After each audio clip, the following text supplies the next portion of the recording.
বিশ্বকবি কবিগুরু রবীন্দ্রনাথ ঠাকুরের লেখা ছোট গল্প প্রতিবেশিনী এখানে পাঠ করা হচ্ছে। আমার প্রতিবেশিনী বাল বিধবা, যেন শরতের শিশিরাপ্লুত শেফালির মতো বৃন্তচ্যুত। কোনো বাসর গৃহের ফুলশয্যার জন্য সে নহে, সে কেবল দেব পূজার জন্যই উৎসর্গ করা। তাহাকে আমি মনে মনে পূজা করিতাম। তাহার প্রতি আমার মনের ভাবটা যে কি ছিল, পূজা ছাড়া তাহা অন্য কোনো সহজ ভাষায় প্রকাশ করিতে ইচ্ছে করে না। পরের কাছে তো নয়, নিজের কাছেও না। আমার অন্তরঙ্গ প্রিয় বন্ধু নবীন মাধব, সেও কিছু জানিত না। এই রূপে এই যে আমার গভীরতম আবেগটিকে গোপন করিয়া নির্মলে রাখিয়াছিলাম, ইহাতে আমি কিছু গর্ব অনুভব করিতাম। কিন্তু মনের বেগ পার্বতী নদীর মতো নিজের জন্মশিখরে আবদ্ধ হইয়া থাকিতে চাহে না, কোনো একটা উপায়ে বাহির হইবার চেষ্টা করে। অকৃতকার্য হইলে বক্ষের মধ্যে বেদনা সৃষ্টি করিতে থাকে। তাই ভাবিতেছিলাম কবিতায় ভাব প্রকাশ করিব, কিন্তু কুণ্ঠিতা লেখনী কিছুতেই অগ্রসর হইতে চাহিল না। পরম আশ্চর্যের বিষয় এই যে ঠিক এই সময়ে আমার বন্ধু নবীন মাধবেরও অকস্মাৎ বিপুল বেগে কবিতা লিখিবার ঝোঁক আসিল, যেন হঠাৎ ভূমিকম্পের মতো। সে বেচারার এইরূপ দৈব বিপত্তি পূর্বে কখনো হয় নাই, সুতরাং এই যে অভিনব আন্দোলনের জন্য সে লেশমাত্র প্রস্তুত ছিল না। তাহার হাতের কাছে ছন্দ মিলের কিছুরই জোগাড় ছিল না, তবু সে দমিল না দেখিয়া আশ্চর্য হইয়া গেলাম। কবিতা যেন বৃদ্ধ বয়সের দ্বিতীয় পক্ষের স্ত্রীর মতো তাহাকে পাইয়া বসিল। নবীন মাধব ছন্দমিল সম্বন্ধে সহায়তা ও সংশোধনের জন্য আমার শরণাপন্ন হইল। কবিতার বিষয়গুলি নতুন নহে, অথচ পুরাতনও নহে, অর্থাৎ তাহাকে চির নতুনও বলা যায় না, চির পুরাতন বলিলেও চলে। প্রেমের কবিতা, প্রিয়তমার প্রতি। আমি তাহাকে একটা ঠেলা দিয়া হাসিয়া জিজ্ঞাসা করিলাম, কি হে, ইনি কে? নবীন হাসিয়া কহিল, এখনো সন্ধান পাই নাই। নবীন রচয়িতার সহায়তা কার্যে আমি অত্যন্ত আরাম পাইলাম। নবীনের কাল্পনিক প্রিয়তমার প্রতি আমার রুদ্ধ আবেগ প্রয়োগ করিলাম। শাবকহীন মুরগি যেমন হাঁসের ডিম পাইলেও বুক পাতিয়া তা দিয়া বসে, হতভাগ্য আমি তেমনি নবীন মাধবের ভাবের উপরে হৃদয়ের সমস্ত উত্তাপ দিয়া চাপিয়া বসিলাম। আনারই লেখা এমনই প্রবল বেগে সংশোধন করিতে লাগিলাম যে প্রায় 15 আনা আমারই লেখা দাঁড়াইল।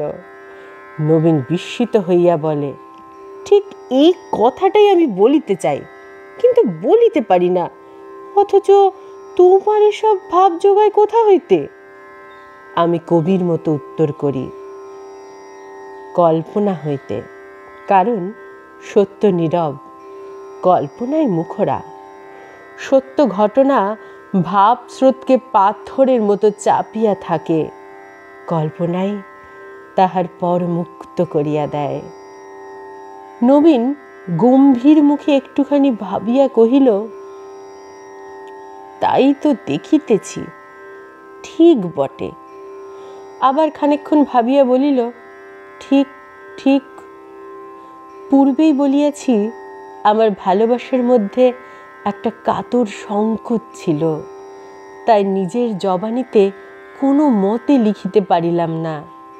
নবীনকে পর্দার মতো মাঝখানে রাখিয়া তবেই আমার লেখনী মুখ খুলিতে পারিল। লেখাগুলো যেন রসে ভরিয়া উত্তাপে ফাটিয়া উঠিতে লাগিল। নবীন বলিল, এ তো তোমারই লেখা, তোমারই নামে বাহির করি। আমি কহিলাম, বিলক্ষণ, এ তো তোমারই লেখা, আমি সামান্য কিছু বদল করিয়াছি মাত্র। ক্রমে নবীনেরও সেই রূপ ধারণা জন্মিল। জ্যোতির্বিদ যেমন নক্ষত্রদ্বয়ের অপেক্ষায় আকাশের দিকে তাকাইয়া থাকে, আমিও তেমনি মাঝে মাঝে আমার পাশের বাড়ির বাতায়নের দিকে চাহিয়া দেখিতাম। সে কথা অস্বীকার করিতে পারি না। মাঝে মাঝে ভক্তের সেই ব্যাকুল দৃষ্টিক্ষেপ সার্থকও হইত। সেই কর্মযোগ নিরতা ব্রহ্মচারিণীর সৌম্য মুখশ্রী, শান্ত স্নিগ্ধ জ্যোতি প্রতিবিম্বিত হইয়া মুহূর্তের মধ্যে আমার সমস্ত চিত্ত ক্ষোভ দমন করিয়া দিত। কিন্তু সেদিন সহসা কি দেখিলাম, আমার চন্দ্রালোকেও কি এখনো অগ্ন্যুৎপাত আছে? সেখানকার জনশূন্য সমাধিমগ্ন গিরিগুহার মধ্যে সমস্ত বহ্নিদাহ এখনো পর্যন্ত নির্বাণ হইয়া যায় নাই। সে কি? সেদিন বৈশাখ মাসের অপরাহ্নে ঈশান কোণে মেঘ ঘনাইয়া আসিতেছিল। সেই আসন্ন ঝঞ্ঝার মেঘ ও বিচ্ছুরিত রুদ্রদীপ্তিতে আমার প্রতিবেশিনীর জালনায় একাকিনী দাঁড়াইয়াছিল। সেদিন তাহার শূন্য নিবিষ্ট ঘন কৃষ্ণ দৃষ্টির মধ্যে কি সুদূর প্রসারিত নিবিড় বেদনা দেখিতে পাইলাম। আছে, আমার ওই চন্দ্রলোকে এখনো উত্তাপ আছে, এখনো সেখানে উষ্ণ নিঃশ্বাস সমীরিত। দেবতার জন্য মানুষ নহে, মানুষের জন্যই সে। তাহার সেই দুটি চক্ষুর বিশাল ব্যাকুলতা সেদিনকার সেই ঝড়ের আলোকে ব্যগ্র পাখির মতো উড়িয়া চলিয়াছিল। স্বর্গের দিকে নহে, মানব হৃদয় নীড়ের দিকে। সেই উৎসুক আকাঙ্ক্ষা উদ্দীপ্ত দৃষ্টিপাতটি দেখার পর হইতেই অশান্ত চিত্তকে সুস্থির করিয়া রাখা আমার পক্ষে দুঃসাধ্য হইল। তখন কেবল পরের কাঁচা কবিতাটি সংশোধন করিয়া তৃপ্ত হইলাম না, একটা যে কোনো প্রকার কাজ করিবার জন্য চঞ্চলতা জন্মিল। তখন সংকল্প করিলাম, বাংলাদেশে বিধবা বিবাহ প্রচলন করিবার জন্য আমার সমস্ত চেষ্টা প্রয়োগ করিব। কেবল বক্তৃতা ও লেখা নহে, অর্থ সাহায্য করিতেও অগ্রসর হইলাম। নবীন আমার সঙ্গে তর্ক করিতে লাগিল। সে বলিল, চিরবৈধব্যের মধ্যে একটা পবিত্র শান্তি আছে।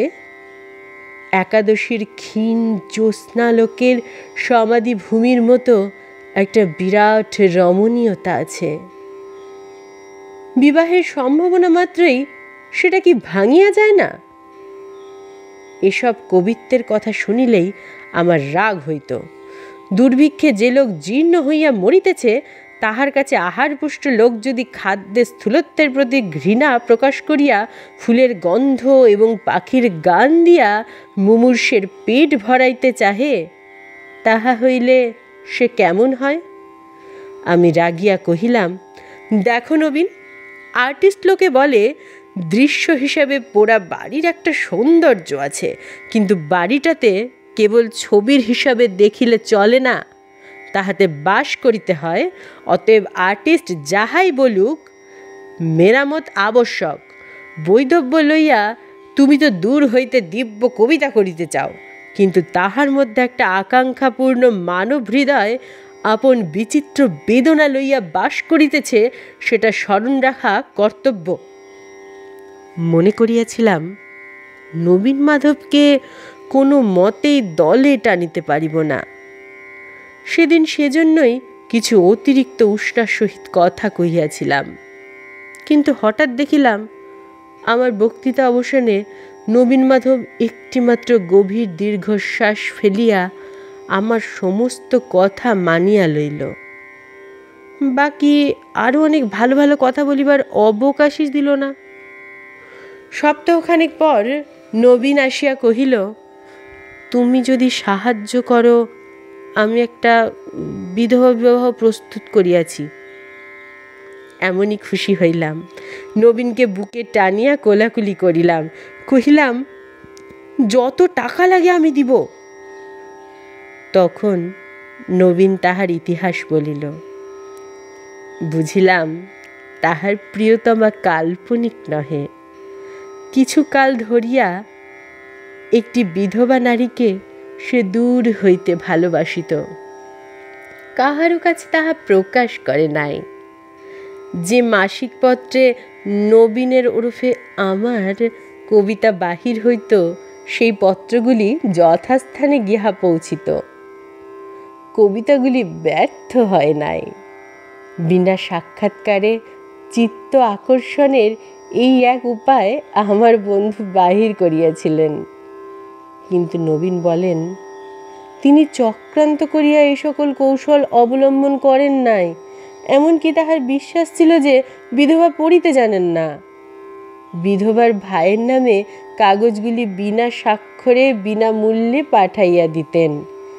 এ কেবল মনকে সান্ত্বনা দিবার একটা পাগলামি মাত্র। মনে হইত দেবতার উদ্দেশ্যে পুষ্পাঞ্জলি দান করা গেল। তিনি জানুন বা নাই জানুন, গ্রহণ করুন বা নাই করুন। নানা ছুতায় বিধবার ভাইয়ের সহিত নবীন যে বন্ধুত্ব করিয়া লইয়াছিল, নবীন বলেন তাহার মধ্যেও তাহার কোনো উদ্দেশ্য ছিল না।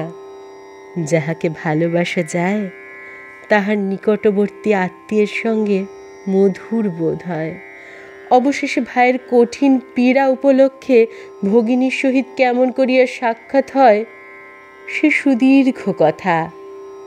কবির সহিত কবিতার অবিলম্বিত বিষয়টির প্রত্যক্ষ পরিচয় হইয়া কবিতা সম্বন্ধে অনেক আলোচনা হইয়া গেছে। আলোচনা যে কেবল ছাপানো কবিতা কয়টির মধ্যেই বদ্ধ ছিল তাহাও নহে। সম্প্রতি আমার সহিত তর্কে পরাস্ত হইয়া নবীন সে বিধবার সহিত সাক্ষাৎ করিয়া বিবাহের প্রস্তাব করিয়া বসিয়াছে। প্রথমে কিছুতেই সম্মতি পায় নাই। নবীন তখন আমার মুখের সমস্ত যুক্তিগুলি প্রয়োগ করিয়া এবং তাহার সহিত নিজের চোখে 2-4 ফোঁটা জল মিশাইয়া তাহাকে সম্পূর্ণ হার মানাইয়াছে। এখন বিধবার অভিভাবক পিসি কিছু টাকা চায়। আমি বলিলাম, এখনই লও। নবীন বলিল, তাহা ছাড়া বিবাহের প্রথম মাস 5-6 বাবা নিশ্চয়ই আমার মাসাহারা বন্ধ করিয়া দিবেন। তখনকার মতো উভয়ের খরচ চালাইবার জোগাড় করিয়া দিতে হইবে। আমি কথাটিকে না কহিয়া চেক লিখিয়া দিলাম। বলিলাম, এখন তাহার নামটি বলো। তোমার সঙ্গে যখন কোনো প্রতিযোগিতা নাই, তখন পরিচয় দিতে ভয় করিও না। তোমার গা ছুঁইয়া শপথ করিতেছি, আমি তাহার নামে কবিতা লিখিব না, এবং যদি লিখি তাহার ভাইকে না পাঠাইয়া তোমার কাছেই পাঠাইয়া দিব। নবীন কহিল, আরে সেজন্য আমি ভয় করি না। বিধবা বিবাহের লজ্জায় তিনি অত্যন্ত কাতর, তাই তোমার কাছে তাহার সম্বন্ধে আলোচনা করিতে তিনি অনেক করিয়া নিষেধ করিয়া দিয়াছিলেন। কিন্তু এখন আর ঢাকিয়া রাখা মিথ্যা। তিনি তোমারই প্রতিবেশিনী, 19 নম্বরে থাকেন। হৃৎপিণ্ডটা যদি লোহার বলয় হইত তো এক চমকে ধক করিয়া ফাটিয়া যাইত। জিজ্ঞাসা করিলাম, বিধবা বিবাহে তাহার অমত নাই? নবীন হাসিয়া কহিল, সম্প্রতি তো নাই। আমি কহিলাম, কেবল কবিতা পড়িয়াই তিনি মুগ্ধ? নবীন কহিল, কেন? আমার সেই কবিতাগুলো তো মন্দ হয় নাই। আমি মনে মনে কহিলাম, ধিক ধিক কাহাকে, তাহাকে না আমাকে না বিধাতাকে, কিন্তু ধিক। ফুলে ফুলে ঢলে ঢলে বহে কি